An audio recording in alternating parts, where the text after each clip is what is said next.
I don't know the guy, never talked to him.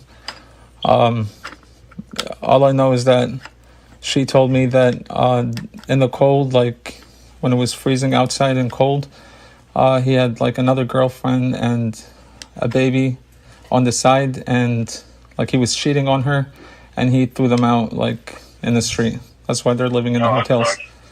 So I hear that story, like I'm thinking like, huh, okay, so like he threw you guys out in the street, whatever. that's not nice. So when she got her place, it turns out like instead of getting the apartment like up the hill, because I think there was like some kind of renovations or whatever, so they gave her the apartment right there at the apartment 204. So a few days ago, what was it, like before the accident, like a few days ago, we had an argument about, what was it? The argument was, like this person that's like standing right there in the balcony, like, he's like smoking a cigarette and all that, whatever, right? Like he knows me, or he knows about me, but I actually had no idea whatsoever who this person is. I thought it was just a regular neighbor, like a regular person, just like, smoking a cigarette. So a few days ago, it was like an argument about how come I wasn't like in the loop, like, like how come you never told me that this is Glenn, like the person, like why are we moving into like a place, like, like you're situating yourself in an apartment where she signed a year lease. So I was... Listen to what he tells him here. This is the foundation of this whole entire case. Mustafa is telling him about the relationship. Mustafa is telling him about his girlfriend. He's just giving him details about their relationship.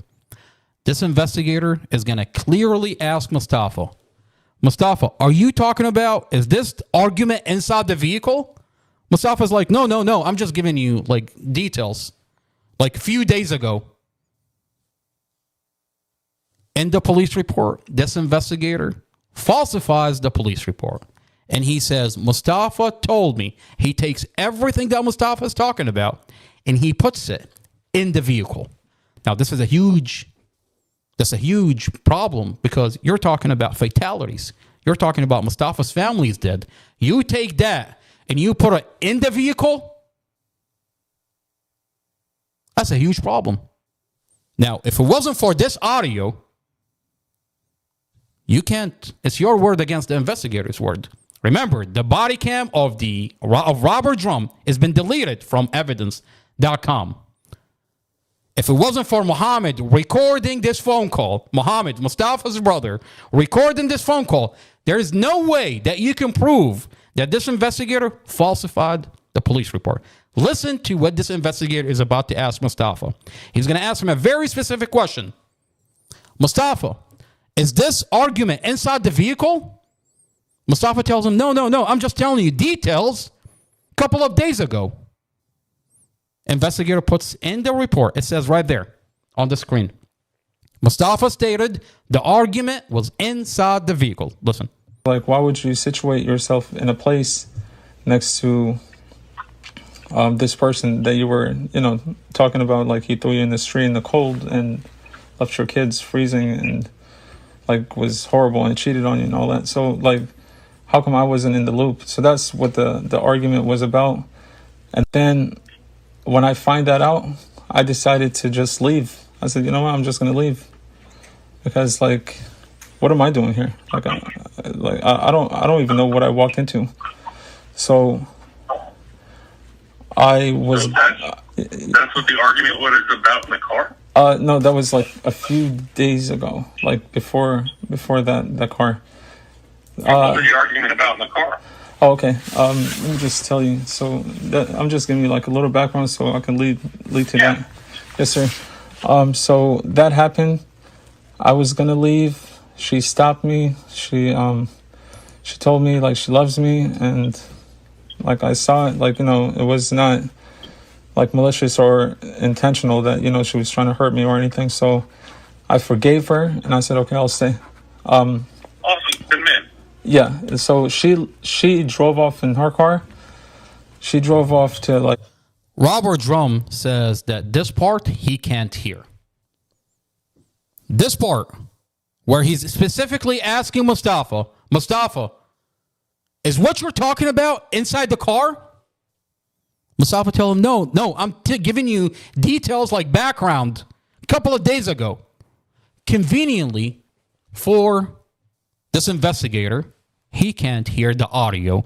Internal Affairs give him the audio. They give the audio to the same investigator that falsified the police report. How convenient for this investigator to write a supplemental report that he can't hear this portion. And the question that you want to ask yourself is the police department, is Internal Affairs covering up for this investigator to allow the prosecutor in court to continue repeating the falsified statements in the police reports? That's what's happening here. The original reports was never corrected because conveniently this investigator couldn't hear this audio. But me and you can hear it, but he can't hear it. And it's been 2.5 years, and Mustafa sits in a county jail over falsified statements. And in court, every time he has a bond hearing, the prosecutor says, Investigator Robert Drum wrote in his police report that Mustafa stated he was arguing inside the vehicle. So it doesn't matter what the dash camera shows is going to show anymore. It doesn't matter because they're not even, it's a bond hearing.